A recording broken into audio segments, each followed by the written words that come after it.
Hey YouTube, this is Terrell and I'm back with another video. If this is your first time watching, I want to say welcome to the journey. Please be sure to like, comment, subscribe for more videos.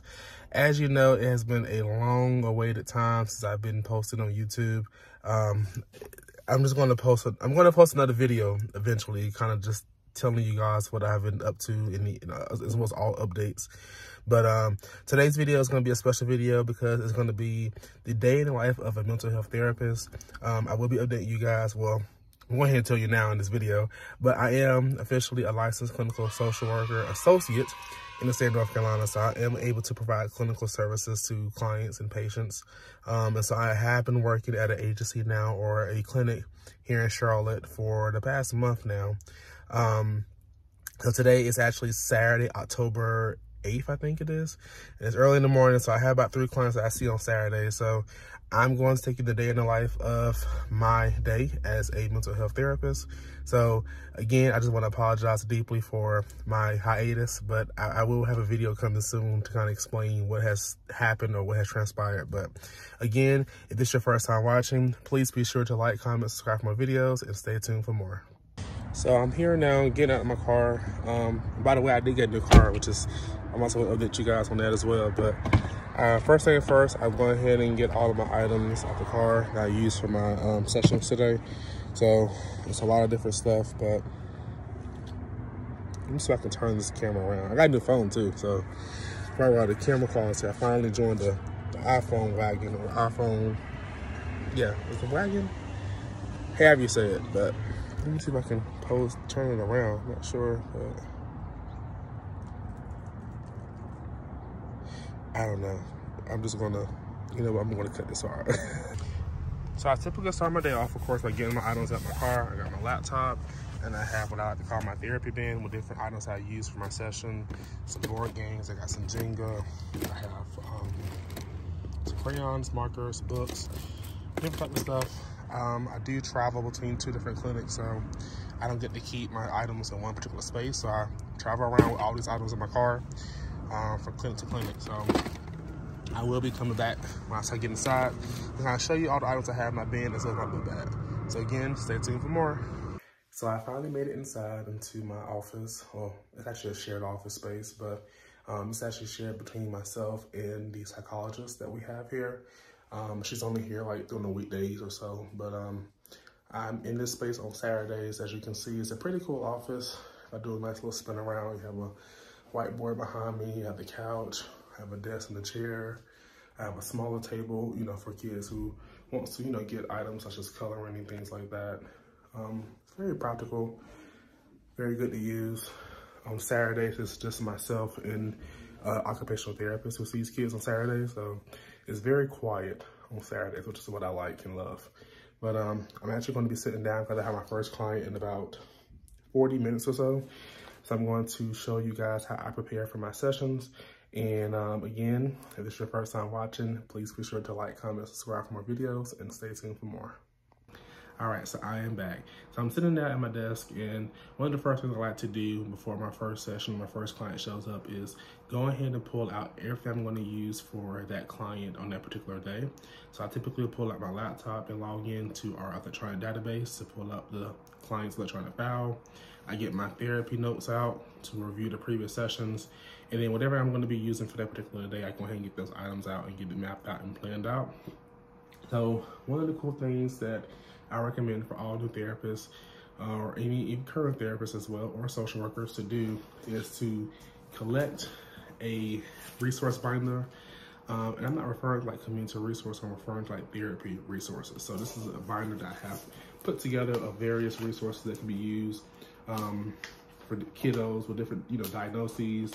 It could be anything from, you know, emotional regulation to anxiety to I think that's the stuff for depression, impulsivity. Is very good activity sheets. Sometimes people say, well, how do you work with kids? You know, how do you do a 60-minute session? And you'll be surprised that you can get a lot done in 60 minutes with these worksheets, because you'll typically begin to expand on, you know, how the client is feeling or what their responses may be, and trying to work with them to develop those necessary skills. I like to pull this out, review the previous sessions, and if I need to pull out a worksheet, we'll do that worksheet. So with this client, I think we're going to continue to work on some, of course, rapport building still, you know, building that therapeutic alliance between myself and the client.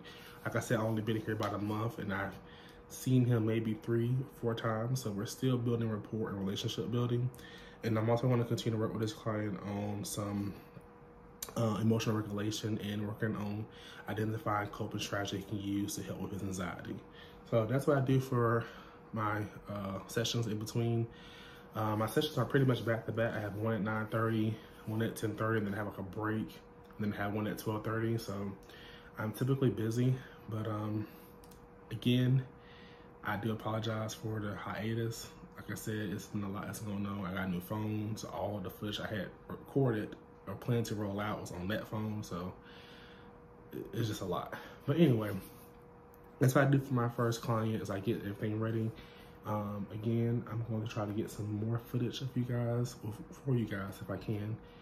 Of course, confidentiality, I can't record the session, of course, but anyway, I'm going to record as much as I can. And again, if this is your first time watching, I want to say welcome to the journey. Please be sure to like, comment, subscribe for more videos, and stay tuned for more. So really quick before my first client shows, I want to show you the system that I have put into place. Actually, the therapist uses here at the clinic that I've borrowed for my own good. It is very helpful for me as a new therapist because it allows me to stay on time and stay on target for our 60-minute session, but it also gives the client a visual representation of exactly what we're going to be working on for today. So for my agenda, I've actually posted up on the whiteboard so that the client can see it. And the schedule pretty much entails us first starting off with washing our hands. We want to make sure that we're safe and practicing hand washing practices. I do a check-in to see how the client has been doing for the week and see if they've been working towards their goals. I then follow up by doing a review of the previous week, a new skill, which is what we're gonna work on for today's session. And the new skill also is determined by the check-in. So if they bring something to session that's like, it needs to be addressed, whatever I had planned for today may be pushed back for a later date, and so we can address whatever it is that they brought to session to talk about in the check-in. And then I like to do another review of what the new skill was. And then something they look forward to is this free time. So if you're a new therapist and you're trying to figure out how to keep your clients engaged, having a schedule can be very, very helpful. I'm telling you, it's very helpful, and also helps with time management. So again, this is something that I use as a system, and it works, and it's pretty much been helpful. So again, stay tuned for more of the videos, and be sure to like, comment, subscribe for more videos. Hey YouTube, this is Terrell, and I'm back with another video. If this is your first time watching, I want to say welcome to the journey. Please be sure to like, comment, and subscribe for more videos. Today's video is going to be the day in the life of a mental health therapist. As you know, I've been gone for quite some time, but in that time frame of me on that hiatus from YouTube, I've been working on my clinical licensure as a LCSW 8 in North Carolina. So I'm going to take you on the day in the life as I prepare to treat and provide therapy for 4 patients or 4 clients on today. So again, if this is your first time watching, I want to say welcome to the journey. Please be sure to like, comment, subscribe for more videos, and stay tuned for more. All right, so I am back after finishing my first session, my first client today. As I mentioned earlier in this video, I usually have 4 clients on Saturdays, but 2 canceled. So I only have the one I just seen for this past hour, and then I have one at 10:30. And after that, I'm going to definitely be going home because it's been a long week in my primary role as a school social worker. For those of you who may be first time watching, I am a school social worker here in North Carolina. This is my full-time job. This is my 2nd school year within this district. And as of August, I was officially licensed as a licensed clinical social worker associate in North Carolina, so which means I'm able to provide and treat mental health disorders as well as diagnose. So I've been working with this agency now for maybe a little over 2 months or so, and I've been able to build a caseload of about 8 clients that I see, which I see 4 spread out through 2 days in a week, and then 4 on Saturdays. So again, what I'm about to do now, since I'm wrapped up and I don't have no one following my 8:30 appointment, I'm going to go ahead and do some notes because I am behind a little bit. Don't tell nobody, but I'm about to do some notes. It's very important and good practice that you go ahead and do your notes following your session if you have the opportunity to do so.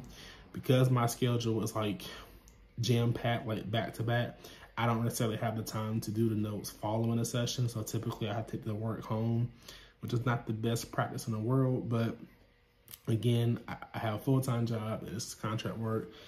no excuses, but I'm gonna do better on getting these notes done in a timely manner. But one of the cool things about the agency that I work for is that we technically have into the pay period to get the notes done. So some agencies or some practices may require for clinicians to provide a 48-hour turnaround or time frame to get the notes done, but we're provided pretty much a pay period, which is pretty cool, but also can be a little unhelpful if you're not used to or in the practice of doing them within 48 hours or following the session.